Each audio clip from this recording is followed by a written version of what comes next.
introduce you.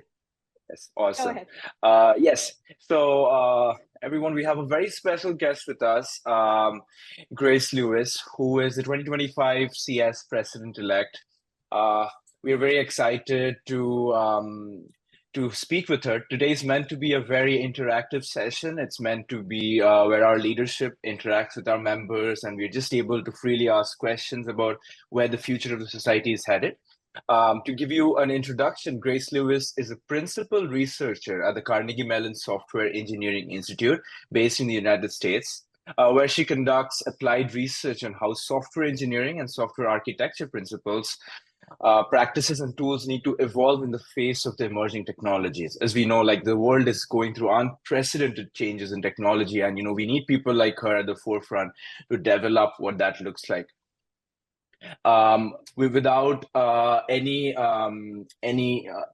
further ado, we can get started with the question and answers the audience has already pre-curated for us. And in the meantime, if anyone has any questions, please feel free to drop it in the chat or raise your hands if that's more appropriate. But at the end of the time, we'll have some dedicated space for the Q&As.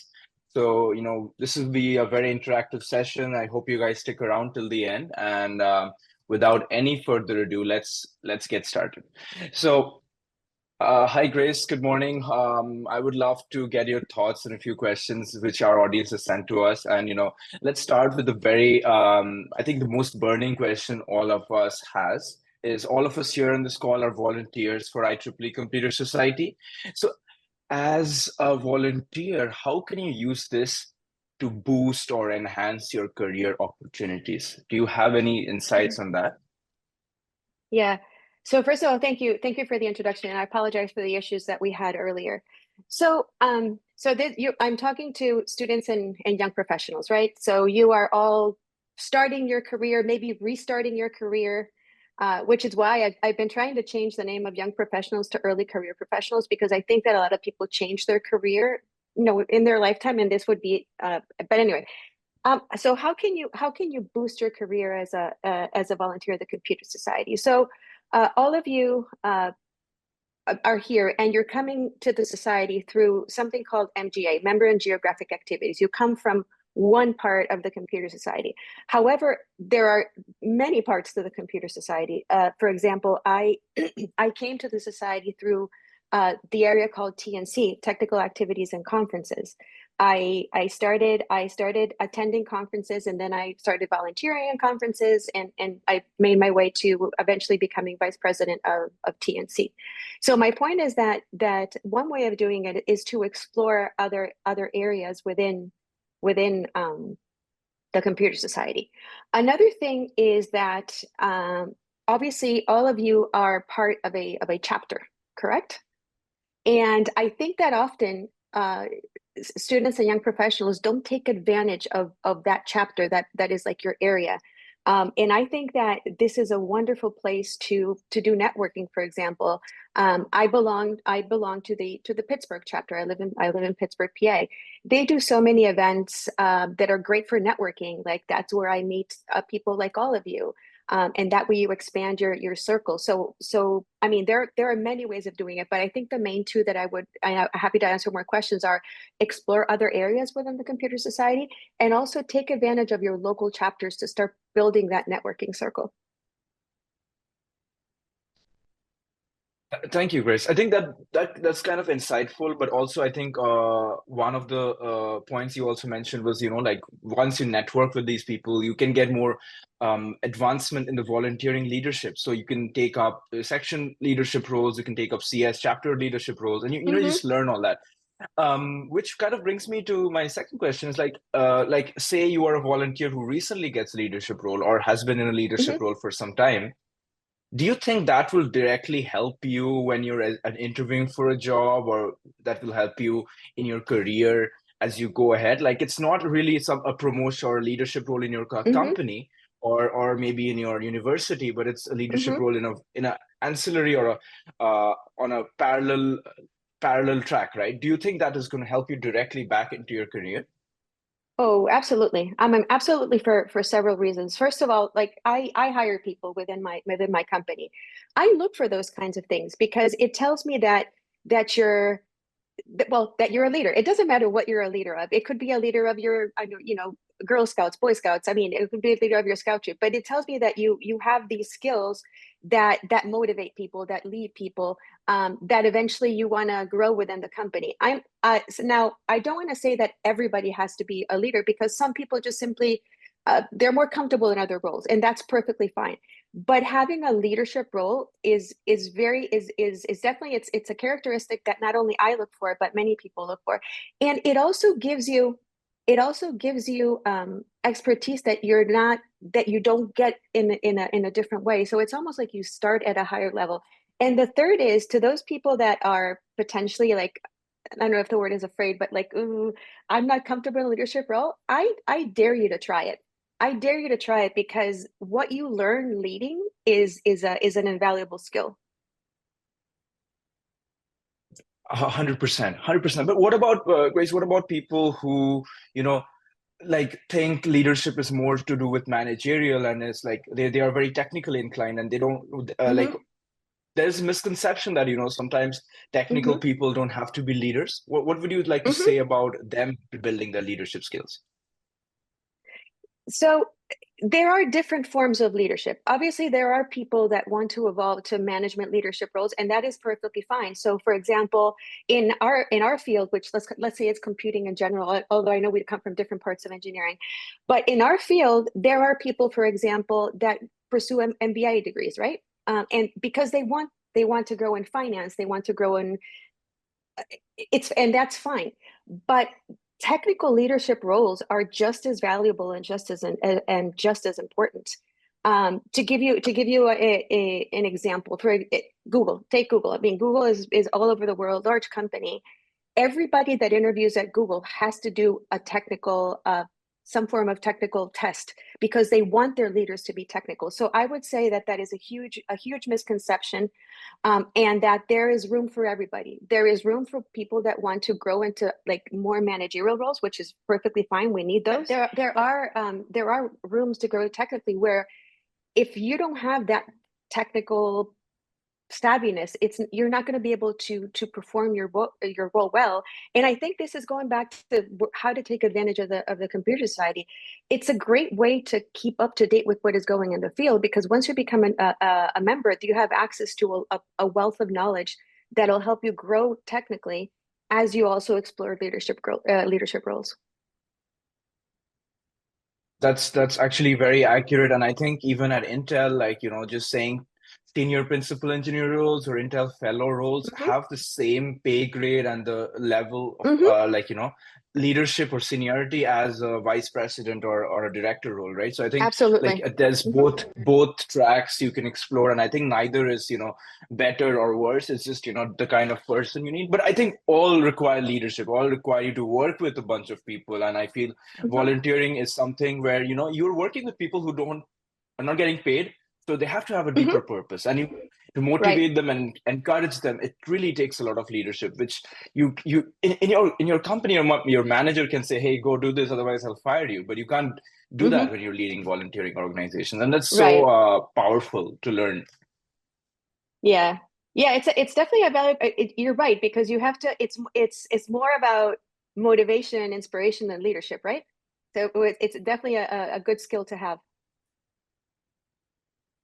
I agree, definitely. That's kind of a very good answer for young professionals, but a lot of our audience here is also students, and also maybe Hmm. student young branch chapters, student branch chairs. Yes.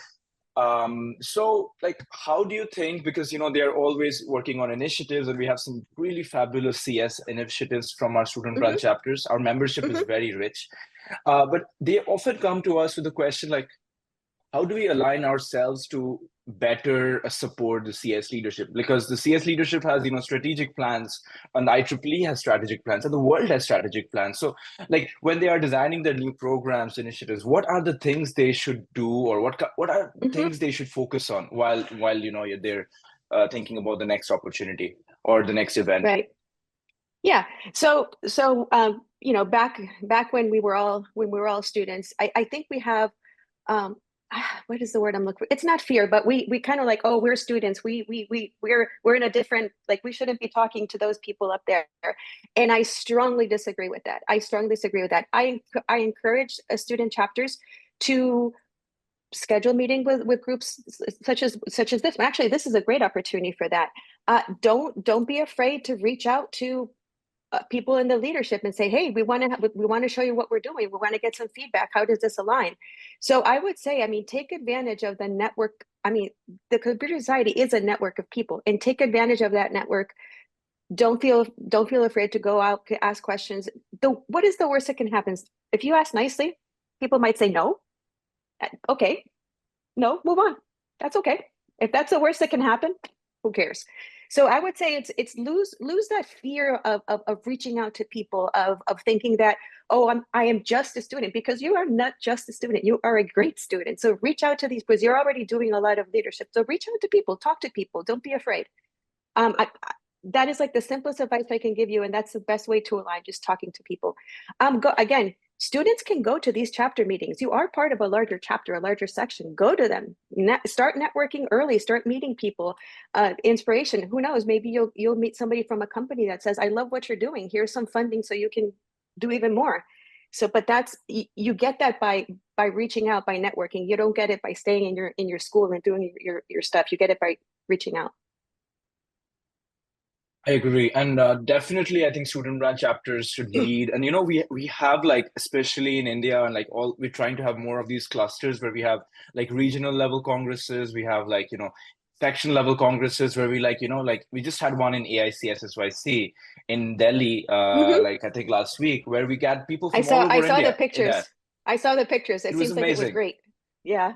It was amazing. And we just keep having events like them. And, even if you don't have a chapter which you can really access, you can always kind of go to these events and, like, have networking with, Hironori was there this time. And, just like, it Hmm. was very, very good opportunity to kind of meet the CS president and leadership who always uses to come to this. Hmm. But yeah, that's fabulous, advice, I think. Um, this is also a good. I see Shivam has raised their hands if you want to ask a question.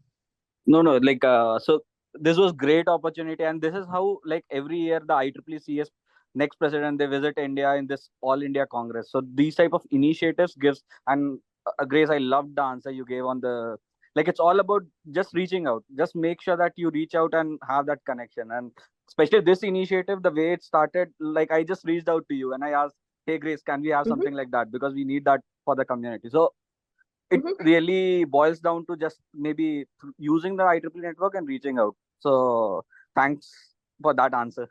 Hmm. Hmm. I just wanted to comment on that. Yep. Okay, thanks.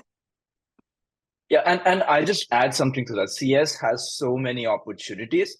Like, if you just go by what Grace said and keep asking people, and if you're really committed, diligent about it, the first 10 may say no, but when there's like hundreds and hundreds of opportunities, like, someone is going to say yes if you look good enough or Hmm. passionate enough in that, right? So just keep trying. I think the whole leadership is very supportive, and not in a lot of organizations you get to interact with your leadership the way you do in CS, right? So just please Hmm. make advantage of that. Hmm. Definitely, yes. um, so I think, which kind of brings me into some specific questions for you, Grace, which was more Hmm. questions they wanted to ask for you. And this is slightly to do with your technical background as well. So, Hmm. it's kind of a couple of very interesting questions, but I'm trying to summarize them and just, like, take the gist out of it. So one very nice question we got is, how can we ensure that we have our data secured in this digital world, in this, like, horrifying network where we get exposed to cyber criminals, phishing emails and stuff like that happen all the day? So as someone, Hmm. as an expert in that domain, what do you think, is a good path forward? Hmm. So it's interesting that because we in this talk, we are, if we get a phishing email, we can recognize it. Well, most of the time we can just say, oh, that's phishing. I think the main problem is education. The main problem is, for example, my mother. and I'm sure she will click on anything. But I think the main problem is not, yeah, it's true. I'm her IT support. So, but that's the main problem. I think the main problem is education and reaching out to people and teaching them, like, look, digital literacy, security literacy. I mean, everybody nowadays has a mobile phone. My mom, going back to my mom, she's a big WhatsApp user. That's how she communicates with family, with friends, with everybody. And so I think one key piece is education, and making sure that people around you are educated, are taking advantage. The second is there are tools out there for those people that are not as educated as we are. Encourage them to install tools, to install apps, to install other things. But because that's the weakest link. I feel so bad when you hear of all these scams. It's people that are older that are being scammed out of their money, out of their savings, and it's horrible. So one piece is definitely education. The other piece to me is also more awareness in being more informed of what you're doing. And I'm guilty of the same thing, but many times that we're installing an app, for example, they ask us if we agree to the terms, and we say yes, without even reading what they're saying, what they're doing with the information. So that's another thing, to be just more aware of what you are authorizing people to do with your data, and help. So for example, maybe all of you are aware that recently LinkedIn made a big change in their privacy settings, where they could use your data for generative AI training purposes, and they made that the default. I was not aware of it until one of my friends posted and say, hey, for those of you out there, here, pay attention to this. So to me also, that is being aware, but also sharing that information when you find things like this, because sometimes we're just not I wasn't paying attention. And so that's another piece of it too. It's about community, about sharing like the potential dangers, where the different things are. I mean, if you're comfortable with giving LinkedIn your data for generative AI, that's perfectly fine. But some of us are not, and it's good to know that. But I think it's going back to like a summary. It's education, it's awareness, and it's also community sharing. And keep in mind like that my answer was not technical. My answer was not technical not. because I think the technical pieces are done. It's really the human is the weakest link in this case.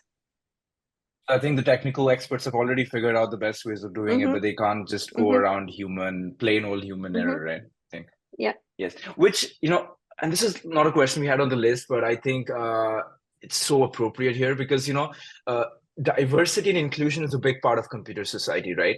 And I think this is a prime example of, where our older membership, or not exactly membership all the time, but the older geographic of our population, it could benefit from, groups like younger people who are more aware of technology. So if someone wanted to work on this field in computer society, or maybe like, I don't know, create groups for this, do you know if there's any facility, or if there's someone who's interested to lead something like this, how they can get more involved? Yeah. So there's a kind of like a formal answer, and there's an informal answer. The formal answer is that the Computer Society has a D&I grant proposal program, where every year we fund between five and six projects to do D&I type of activities. Some of it is education. Some of it is going out to rural areas and doing things like what you're saying, like, for example, or improving digital literacy in certain areas, or, for example, training people that are, for example, working in agriculture in technologies that can help them with their jobs. So that's the formal route, and I invite all of you to look at this, is to look at the D&I grant program. Actually, right now we're reviewing proposals right now, so it's too late for 2025, but for 2026, around July, August is when the call comes out, and I would encourage, if you have that passion, to apply for them, because they are quite generous. And I know, for example, in a country like India, $15,000 goes a very long way. Not much in the US, unfortunately, but in India, I know it goes a very long way. Or in Latin America, which is where my family's from. So that's the formal route. The informal route is, again, explore your network. So let's look at the TNC side. The TNC side is technical activities and conferences. There are about 30 TCs, technical communities within the Computer Society. I belong to the software engineering one, a TCSE, but there's computer architecture, there's security and privacy, there are many like that. All those technical communities have a D&I budget, and they have to reinvest their not their profits, but their so let me go back a second to explain a little bit how this works. So when a TC sponsors a conference, because that's how the conferences are sponsored. So when we say IEEE sponsored conference, it's not IEEE or the Computer Society that is sponsoring it. It's a technical community that is sponsoring. Once that conference finishes, if there is any surplus, a third of that surplus goes back to the TC, to the technical community, and they are required to invest that money in the community, and specifically in D&I. So they have a requirement to spend a certain percentage of that money on D&I activities. Reach out to the TCs and say, hey, I have an activity that is related to this. Is this something that your TC would be interested in sponsoring? And the names of the TC chairs are on the website. It's not like it's a secret. But yeah, again, it's reaching out. Again, what is the worst they can say? No. Okay, done. No harm done. So those are two answers there. One more formal and one informal.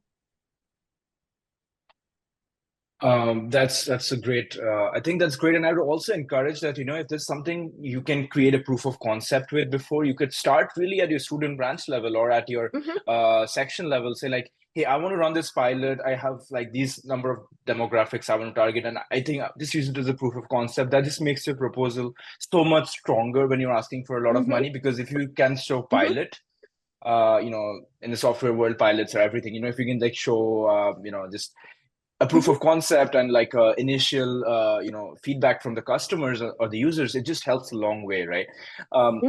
And I think the geographic diversity part of it also comes into picture, because you said $15,000 doesn't go so much in the US, unfortunately, but in a lot of the developing world, which I think makes the majority of the world's population, there is a lot of scope, $15,000 or even $5,000-$6,000 too, which kind of like also helps me touch to the Region 9 part of what you said, right? Because you mentioned your family is from there, and over the last couple of years we have actually very actively invested in Region 9 in terms of events. We're having a lot of members coming up, and we were there in Brazil, and just like Argentina, we're just seeing a lot of activities coming up. And for someone in Latin America, do you have any specific advice for them specific to the geographic area? I mean, the advice wouldn't be any different than what I just said. It's Region 9. I mean, and that if you saw my my position statement for President-Elect, you'll see that one of my goals is to bring more energy to Region 9. I think it's one of the most the less active regions. I mean, your region is amazing. It's in India, especially, it's amazing how much activity they have. I would love if all of Latin America was like that. So the answer would be exactly the same. Apply for D&I grants, because those help. Work with your chapters, work with TCs. It's the same thing, because of that, like you said, the monetary difference is the same. I mean, $15,000 in Colombia, which is where my family is from, goes a very long way. Right. And we actually found some really good volunteers in Region 9 last year. And, we are just really bolstering activity. We're seeing a lot of growth in that. So, we'll keep you in the loop, because you do mention it's a very important objective for you. So we want to, support that growth as well. Right. But thank you so much for that answer. That's really nice. A little more technical on this one, because it seems like, people want to listen to this. So the question is, how do you advance research on, I may be getting this wrong, but merge quantum computing with AGI? Do you that's a tough one. I don't know. I don't know if this is something you work on. No. That's fair. So I am not a quantum computing expert by any means. The physics of that are way beyond my comprehension. But I think the big problem right now and is that, and this is a personal opinion, I know there are many people that work in this area. There's nothing concrete to work with yet. You know what I mean? Like there's not, maybe I'm looking at it from the engineering perspective. Maybe I'm too much of a software engineer. But if I don't have a computer yet on which I can run real software and do things, it's very hard for me to think of research in the area.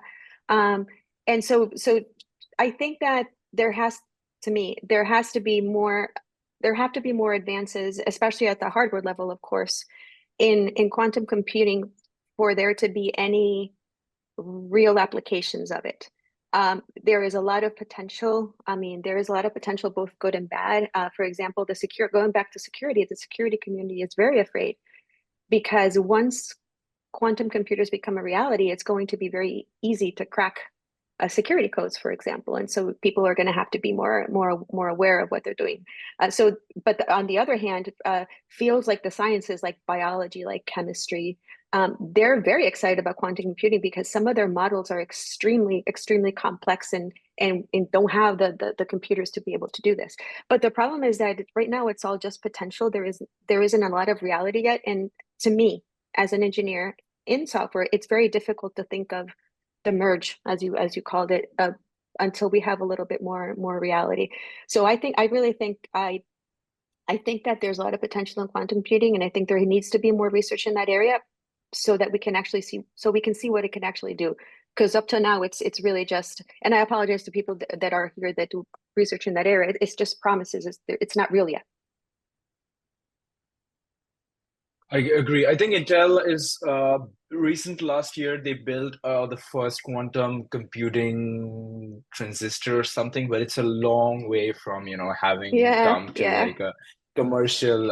I know Google has like a quantum computing experiment lab and stuff like that. But and IBM as well. Yeah. When real people or like just like general audience gets to interact with it, until that happens, it's just like a very rare and a very far-fetched concept. So we'll wait for that day to come. I'm sure it'll come someday or the other.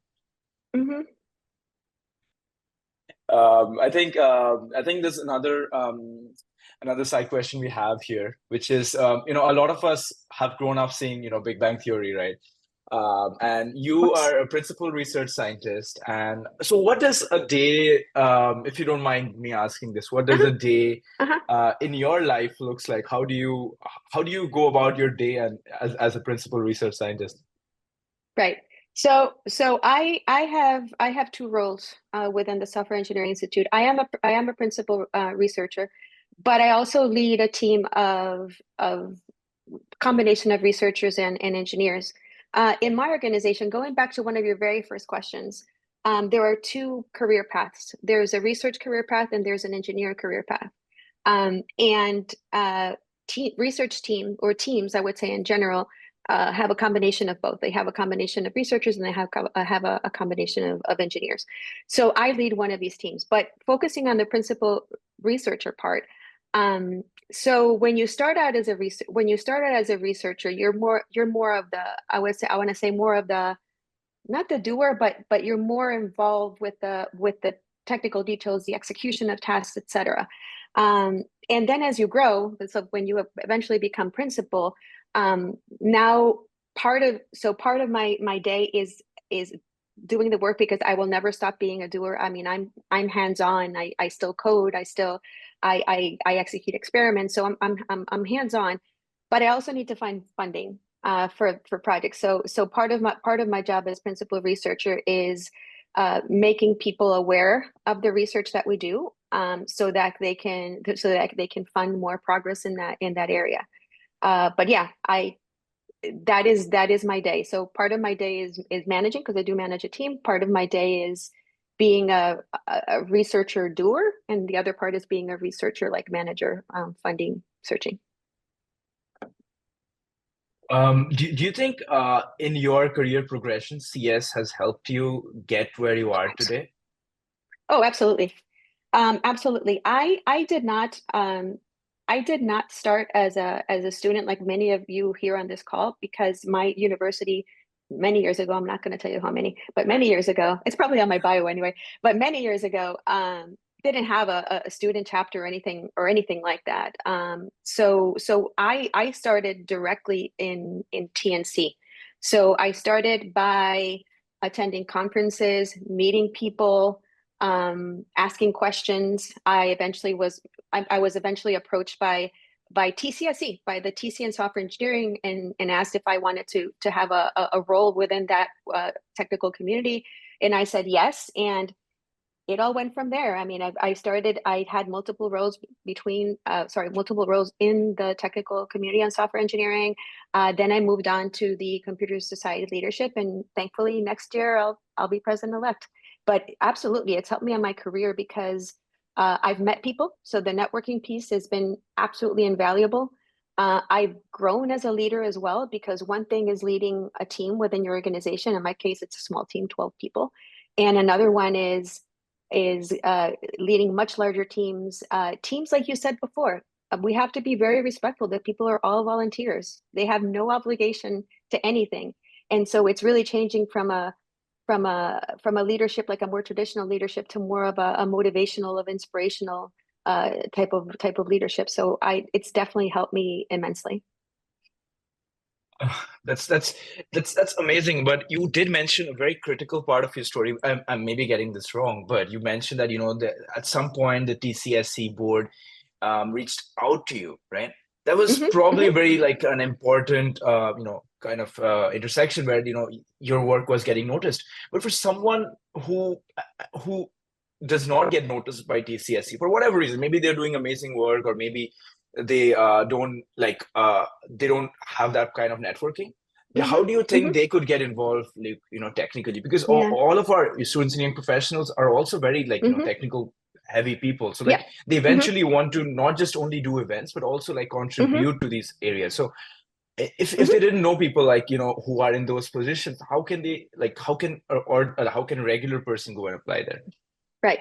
Okay. So 2 answers to that question. If you're not being noticed, that's on you, because it's your job to get noticed. If you don't throw yourself out there, nobody's ever going to see you. So that's on you. One. that's one answer. The other answer is join a TC. Join a TC. It's free. It's free once you become a member, you can join as many TCs as you want. Pick a TC that is in your area. They have lots of virtual events. They have newsletters. Start attending those events. Start noticing people. Start becoming familiar with people's research. And then reach out. The worst they can say is no. Hello, my name is so-and-so. I'm from this chapter. I just saw your talk at the TCSE webinar where you talked about this stuff. I am very interested in this. Why don't we connect? I mean, again, what's the worst they can say? No. And that's the thing. So that's on you. You have to get yourself noticed. That's 100% true as well. Again, I feel like the number of opportunities I've got in my life, and I'm sure like so many of us have been like, even partly selfish, and like, hey, I'm just gonna send out these 10 emails to them, and I'm like, damn be the consequences. I'm just gonna reach out to that person who I've always wanted to have lunch with, or I always wanted to meet, and they're gonna even ignore me, right? That's fine, but I just gonna just do it, right? Who cares? Yep. Great advice.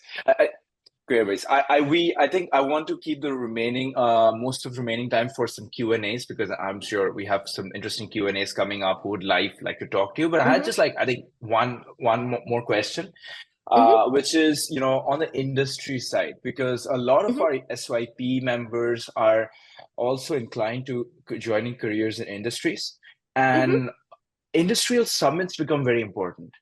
In the sense, IEEE CS has a great leadership in academic summits and conferences. We have all sorts of conferences.